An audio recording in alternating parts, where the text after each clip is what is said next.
আসন্ন ঈদে নৌপথের কোনো যানবাহন অতিরিক্ত ভাড়া আদায় করলে রুট পারমিট বাতিল করে দেয়া হবে বলে জানিয়েছেন নৌ পরিবহন উপদেষ্টা অবসরপ্রাপ্ত brigadier general M Shakhawat Hossain.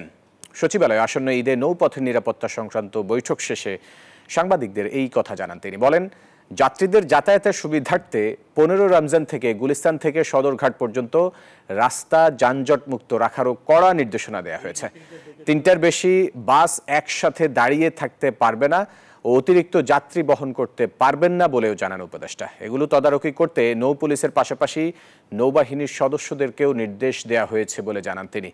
15 রমজানের পর থেকে রাতের বেলায় বাল্কহেড ও স্পিড বোট চলাচল বন্ধ থাকবে বলেও জানান উপদেষ্টা শাখাওয়াত হোসেন। সিরিয়াল ব্রেক করলে ওনারা এখানে মালিক সমিতির আছেন লোকজন, ওনাদের সামনে বলা হয়েছে যে ওই লঞ্চের এগেনস্টে অ্যাকশন নেওয়া হবে, দরকার হলে তার লাইসেন্স সাসপেন্ড করবো। যদি সিরিয়াল ব্রেক সে যেই হোক, তার যত পাওয়ারই থাকুক না কেন।